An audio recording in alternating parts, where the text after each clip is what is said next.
Hello everyone, आप सभी लोगों का स्वागत है आपके अपने चैनल मल्टीबैगर हंट में। दोस्तों, आशा करता हूँ सब लोग स्वस्थ होंगे। फ्रेंड्स, टाटा ग्रुप काफ़ी शानदार परफॉर्मेंस दिखा रहा है शेयर मार्केट में। अगर हम बात करें, देखिए टाटा मोटर्स की, तो पिछले एक साल में अगर आप देखेंगे तो ये कंपनी बिलो 100 ट्रेड जो है ट्रेड किया करती थी शेयर मार्केट में, और अभी देखिए इसका प्राइस जो है 300 के अबव ट्रेड कर रहा है। उसी तरीके से टाटा कंज्यूमर प्रोडक्ट्स की अगर हम बात करें तो उसने भी काफ़ी शानदार परफॉर्मेंस दिखाई है। टाटा कम्युनिकेशन एक और बेहतरीन कंपनी है, इसका फ्यूचर प्रोस्पेक्ट काफ़ी ज़्यादा शानदार जो है हमें दिखाई दे रहा है। तो इसके बारे में भी हम बहुत जल्द एक रिव्यू वीडियो बनाने की कोशिश करेंगे। तो देखिए दोस्तों, आज की वीडियो में हम जिस स्टॉक के बारे में चर्चा करने वाले हैं उसका फ्यूचर प्रोस्पेक्ट काफ़ी शानदार है। अगर आप देखेंगे कंपनी, मैं उन कंपनीज़ के बारे में ज़्यादातर रिव्यू करने की कोशिश करता हूँ जिनको कि अगर आप रखेंगे लॉन्ग टर्म के लिए तो आपको जो है लॉस होने की संभावना काफ़ी कम रहेंगी दोस्तों। तो चलिए दोस्तों, वीडियो की शुरुआत करते हैं। वीडियो की शुरुआत करने से पहले मैं आपको एक डिस्क्लेमर देना चाहूँगा कि वीडियो एजुकेशनल पर्पज़ के लिए, अगर आप कोई भी इन्वेस्टमेंट करनी है तो अपने फाइनेंशियल एडवाइजर की हेल्प से कर सकते हैं। तो फ्रेंड्स, आज जिस टाटा ग्रुप की कंपनी के बारे में हम चर्चा करने वाले हैं उस कंपनी का नाम है टाटा पावर्स। देखिए दोस्तों, टाटा पावर इंडिया की one of the largest integrated power supply company है। और जब मैं बात करता हूँ इंटीग्रेटेड की, तो इसका मतलब होता है कि जनरेटिंग के फील्ड में भी ऑपरेट करती है, ट्रांसमिशन के फील्ड में भी और डिस्ट्रीब्यूशन के फील्ड में भी इनकी प्रेजेंस है। देखिए दोस्तों, इस कंपनी के बारे में आगे बढ़ने से पहले मैं इस सेक्टर का थोड़ा ओवरव्यू आपको देना चाहता हूँ दोस्तों। आप देखिए दोस्तों, इंडिया में क्या पूरे वर्ल्ड में आप देखिए, electricity is the one of the most common form in which energy is consumed. आप देखिए, एनर्जी कंज्यूम करने की सबसे कॉमन फॉर्म जो है इलेक्ट्रिसिटी है। क्यों है? क्योंकि इलेक्ट्रिसिटी को आप बहुत सारे मोड से आप जनरेट कर सकते हैं, बहुत लंबी दूरी तक आप ट्रांसमिट कर सकते हैं, और बहुत फॉर्म में आप जो है इसको कंज्यूम कर सकते हैं। चाहे आप हीटिंग के फॉर्म में कंज्यूम करें, लाइट के फॉर्म में कंज्यूम करें। बहुत सारे अप्लाइंसेस इसमें, बहुत सारे अप्लाइंसेस जो है इसका यूज़ करते हैं और इस पर बेस्ड होते हैं। तो आप देख सकते हैं इलेक्ट्रिसिटी पूरा फ्यूचर है दोस्तों। आप चाहे अगर बात करें, कितनी बात करने की, आप डिजिटलाइजेशन जो है हमारा फ्यूचर है, आईटी रिवॉल्यूशन फ्यूचर है, इंटरनेट ऑफ थिंग्स फ्यूचर है। तो अल्टीमेटली इनको पावर करने के लिए आपको इलेक्ट्रिसिटी की रिक्वायरमेंट है ही दोस्तों। और अगर आप देखें ट्रांसपोर्टेशन के फील्ड में भी, अभी आपके सारी ट्रेन्स हो गई, सारे मेट्रो हो गई, ये सारी इलेक्ट्रिसिटी बेस्ड है। अब तो ऑटोमोबाइल्स भी आपके जो है इलेक्ट्रिक की तरफ स्विच हो रहे हैं। तो आप देखिए अल्टीमेटली जो पावर, जो भी एनर्जी कंज्यूम होगी वो इलेक्ट्रिसिटी के फॉर्म में ही कंज्यूम होने वाली है। और इसीलिए दोस्तों, मैं आपको ये स्टॉक जो है यहाँ पे हम इसका रिव्यू कर रहे हैं, क्योंकि यहाँ इस फील्ड में बहुत सारे लोग जो हैं इस फील्ड के बारे में इतना ज़्यादा जानते नहीं है, इतना ज़्यादा अवेयर नहीं है।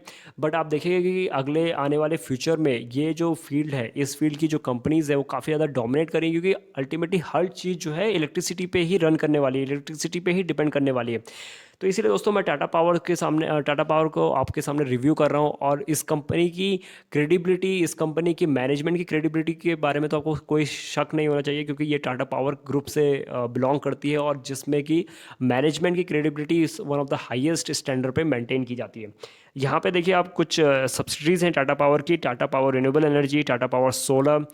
देखिए दोस्तों, अब कंपनी का थोड़ा मैं इंट्रोडक्शन पे चलते हैं। जैसे कि आपको पता है कि मेरी वीडियोस में सबसे पहला जो पोर्शन होता है वहाँ पे हम कंपनीज का रिव्यू करते हैं, ताकि हम उसकी हिस्ट्री पता कर सकें, उसके बारे में, कंपनी के बारे में और कुछ जान सकें, उसके स्टैट्स जान सकें, उसके फिजिकल एसेट्स के बारे में जान सकें। इससे हमें कंपनी की क्रेडिबिलिटी पता चलती है कि आखिर कंपनी करती क्या है। देखिए, टाटा पावर प्रीवियसली जिसको हम बोलते थे Tata hydro electric power supply company, क्योंकि जो सबसे पहले इनकी स्टार्टिंग हुई थी वो हाइड्रो इलेक्ट्रिसिटी जनरेट करने से इनकी स्टार्टिंग हुई थी। ये देखिए, one of the oldest company है इंडिया में, 9 डिकेड से इंडिया में ऑपरेट कर रही है। अगर मैं प्रिसाइसली बात करूँ तो 1911 से जो है कंपनी ऑपरेट कर रही है इंडिया में। Tata power is one of the largest private power company in India. जैसे मैं आपको बता चुका हूँ, इनके पास जो इंस्टॉल कैपेसिटी है वो वन ऑफ द लार्जेस्ट है प्राइवेट सेक्टर में इंडिया में।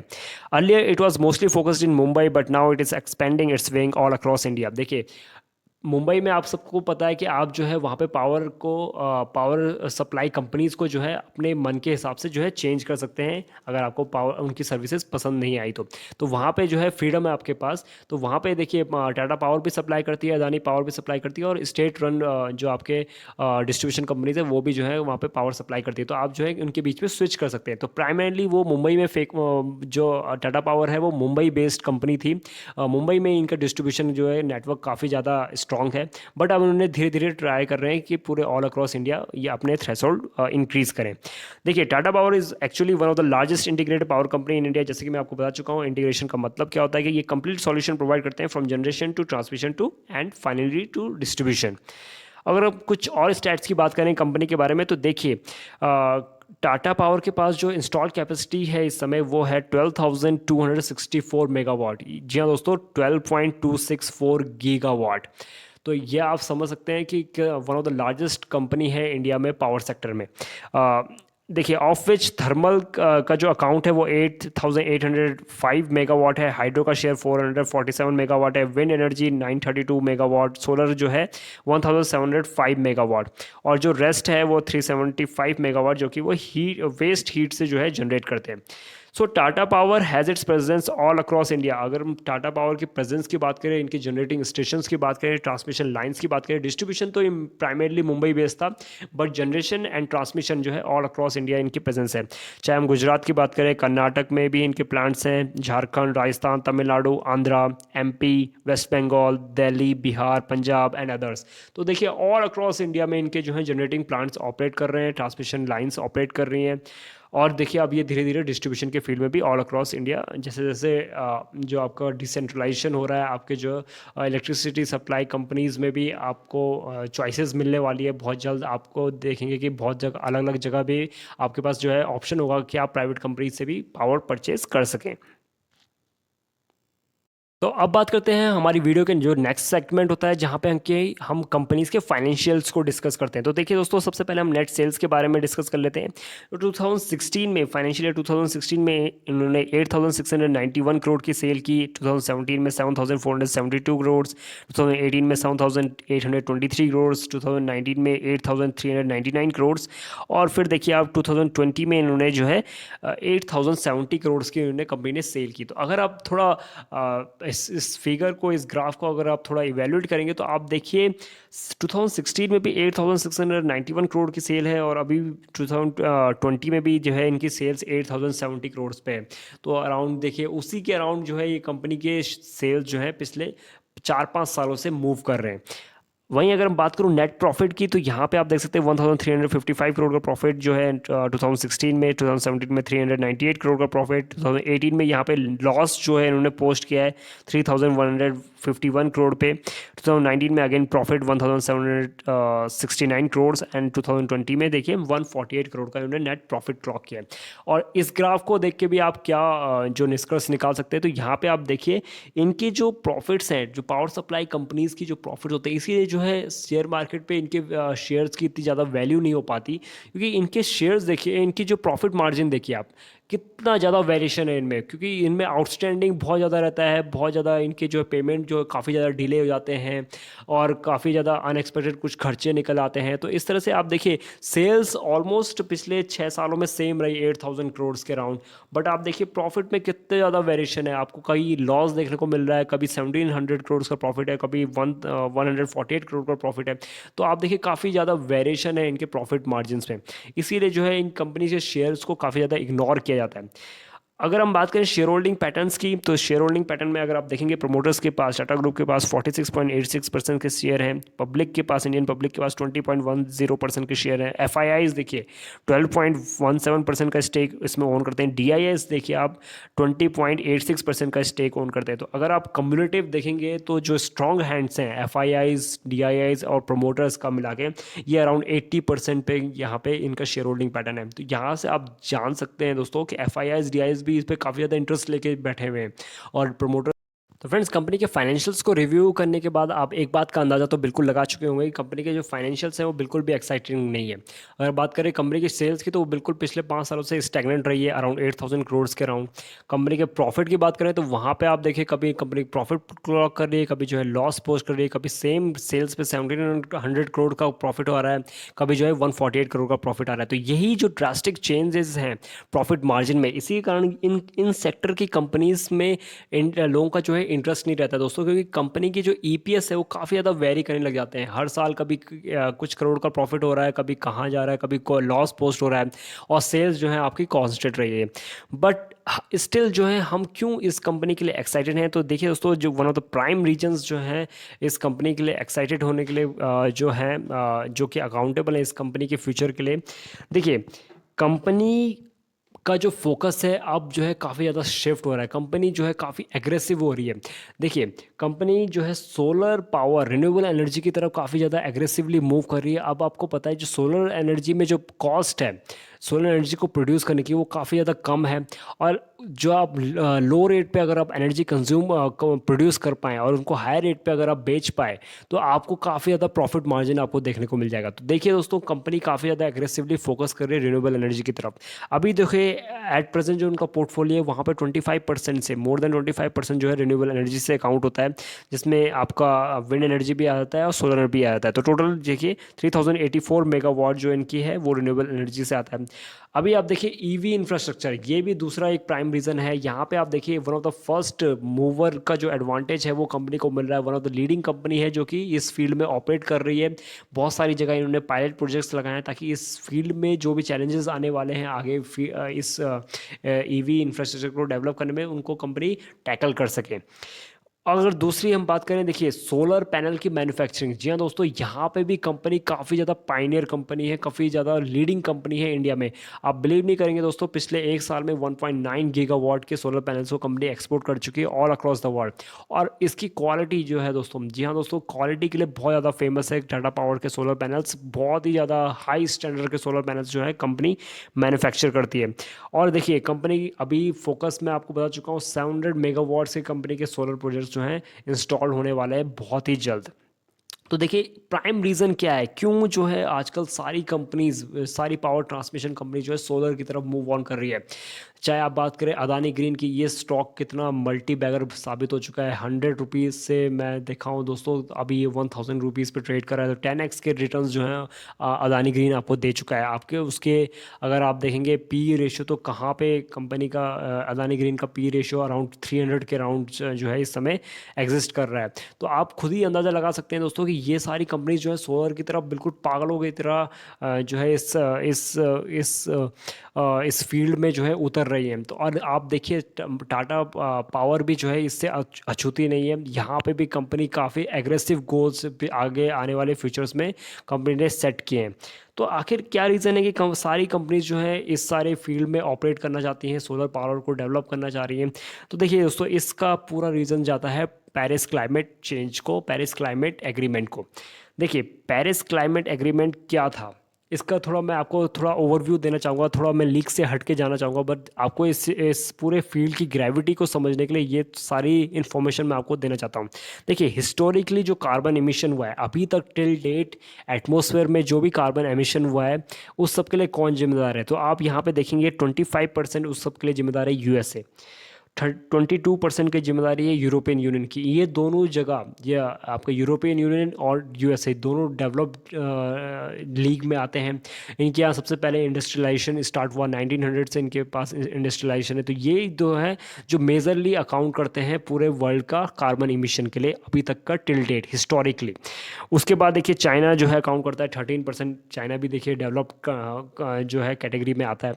इंडिया का जो पोर्शन है वो 3%, इंडिया जो है अकाउंट करता है पूरे अभी तक हिस्टोरिकली 3% की अकाउंटिंग जो है इंडिया पे आती है। और ऑल अक्रॉस जो बाकी जब जो कंट्रीज़ हैं वो 37% पे इनकी जवाबदेही आती है हिस्टोरिकल जो कार्बन एमिशन हो रहा है। वहीं अगर मैं बात करूं एनुअल कार्बन एमिशन की, अब जो है, अब देखिए अब यूएसए भी डेवलप है, यूरोपियन यूनियन भी डेवलप है, आपका चाइना डेवलप है, तो अब जो है इंडिया भी डेवलपिंग फेज में है, काफ़ी रैपिडली ग्रो कर रहा है। तो अब जो है एनुअली जो कार्बन एमिशन हो रहा है उसमें किसका कितना परसेंटेज है? तो अब अगर अगर आप देखेंगे तो यहाँ पे चाइना ओवरटेक कर चुका है। जो एनुअल जो कार्बन इमिशन हो रहा है उसको 28% के लिए जिम्मेदार चाइना है, 15% के लिए आप देखिए यूएसए है, और इंडिया जो है 7% के लिए अकाउंटेबल है। तो इस प्रकार से आप देखिए पूरी जो आपका एनुअल जवाबदेही किसकी कितनी बनती है और जो है हिस्टोरिकली कौन किसके लिए जिम्मेदार है। तो जब पेरिस क्लाइमेट एग्रीमेंट जब बन रहा था, जब ये कॉन्फ्रेंस हो रही थी, तो सारे जो डेवलपिंग कंट्रीज़ हैं उन्होंने कहा कि आप जो है इस समय के आपको जो है पोर्शन को क्यों देख रहे हैं, आप ये देखिए कि हिस्टोरिकली कौन कितना जिम्मेदार है। ये जो सिचुएशन आई है ये किसकी वजह से आई है, हिस्टोरिकली किसने जो है इस पर सबसे ज़्यादा कंट्रीब्यूशन किया है।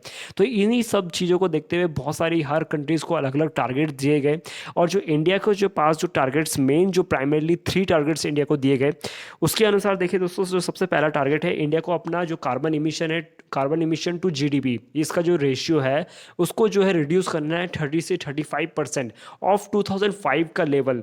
2005 में जो इंडिया का कार्बन इमिशन टू जीडीपी का रेशियो था, यानी कि उस साल जो इंडिया ने कार्बन इमिशन किया और उस समय इंडिया की जो जीडीपी का रेशियो है उसका जो है 30 से 35% कम इंडिया को जो है 2030 तक जो है कार्बन इमिशन करना है। दूसरा जो टारगेट है इंडिया का, वो है इंडिया की जो 2030 में इलेक्ट्रिसिटी की जो डिमांड होगी उसका 40% रिन्यूएबल एनर्जी से आना चाहिए। तीसरा जो इंडिया के कमिटमेंट किया है कि इंडिया जो है 2.5 से लेकर के 3 बिलियन टन्स के जो कार्बन एमिशन को ऑब्जॉर्व करने लायक जो है फॉरेस्ट। तो फ्रेंड्स, अगर आप इस फर्स्ट पॉइंट को, इंडिया का जो फर्स्ट कमिटमेंट है, इसको और अच्छे से समझना चाहते हैं कि कार्बन इमिशन टू जीडीपी को रिड्यूस करना है by 30 to 35% of the level of 2005 by 2030, इसका मतलब क्या होता है दोस्तों? तो यहाँ पे मैंने आपके सामने एक आर्टिकल प्रेजेंट किया है। ये है आर्टिकल है आइडियाज़ फॉर इंडिया, एक पब्लिकेशन साइट है जहाँ पे कि बहुत सारे बर्निंग इश्यूज़ के बारे में बहुत ही ज़्यादा इंटेलेक्चुअल आर्टिकल्स को जो है पब्लिश किया जाता है। मैं हाईली रिकमेंड करता हूँ कि आप एक बार तो इस साइट को ज़रूर विजिट कीजिएगा। यहाँ पे आप देखिए दोस्तों कि इंडिया का जो 2005 का कार्बन इमिशन है, उस साल जो इंडिया ने कार्बन इमिशन किया था वो 1643 मिलियन टन्स पे किया था, 1643 मिलियन टन्स पे। 2014 में ये बढ़ करके 2306 पे जो है आपका कार्बन इमिशन आ चुका है, मिलियन टन्स कार्बन इमिशन आ चुका है। वहीं अगर मैं जीडीपी की बात करूँ तो 2005 में इंडिया की जीडीपी थी 558 ट्रिलियन और 2014 में ये बढ़ करके 103 ट्रिलियन हो गई। अब देखिए दोस्तों, इन दोनों का अगर हम रेशियो निकालें कि 2005 में इंडिया का कार्बन इमिशन, उस साल कार्बन इमिशन कितना किया और उस साल इंडिया की जीडीपी कितनी थी, उसका अगर हम रेशियो निकालेंगे तो वो आता है 0.028।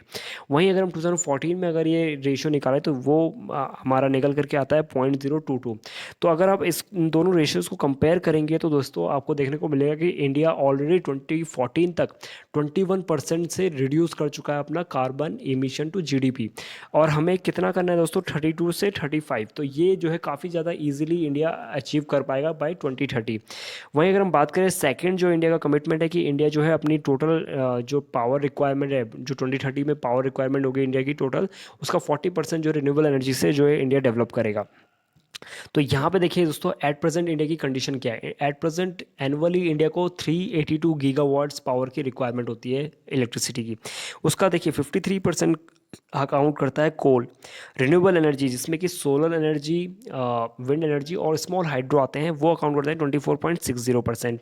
गैस बेस 6.60% और लार्ज हाइड्रो वो अकाउंट करते हैं 12.20%। न्यूक्लियर अकाउंट करता है 1.80%। तो यहाँ पे अगर आप देखेंगे दोस्तों कि इंडिया का जो एक्चुअल रिन्यूएबल एनर्जी है, आपको पता है कि रिन्यूएबल एनर्जी में लार्ज हाइड्रो भी इंक्लूड होते हैं। तो यहाँ पे अगर आप एक्चुअल रिन्यूएबल एनर्जी को निकालेंगे तो वो 24.60 प्लस 12.20% को जो अगर आप ऐड कर देंगे तो ये अराउंड आता है 37% के। तो आप देखिए ऑलरेडी इंडिया जो है, अगर हम 2021 की बात करें, ये जो डाटा है 2021 का है एज ऑन मार्च 2021, तो अभी देखिए मार्च 2021 तक ही इंडिया 37% पे ऑलरेडी पहुंच चुका है। तो आप देखिए इंडिया काफ़ी ज़्यादा अपने टारगेट से काफ़ी ज़्यादा क्लोज है।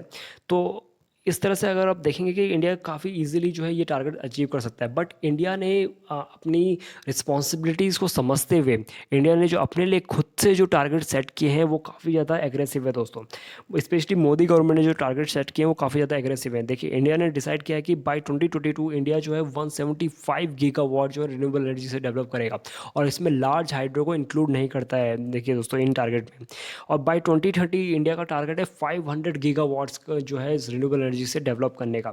देखिए इसमें जो है अभी जो अगर 2022 का टारगेट के अगर हम बाइफर्केशन की बात करें तो इसमें आप देखिए 100 गीगावाट इंडिया कमिट किया है कि इंडिया जो है, इंडिया ने प्लान किया है, इंडिया ने जो टारगेट इंडिया का गोल है कि 100 गीगावाट जो है सोलर से जनरेट होगा, 60 जो है विंड से, 10 जो है आपके बायो पावर से और 5 जो है स्मॉल हाइड्रो पावर से। तो इसको अगर हम कम्युलेटिव कर दें, इनको जो है सम करें तो 175 गीगावाट आ जाता है।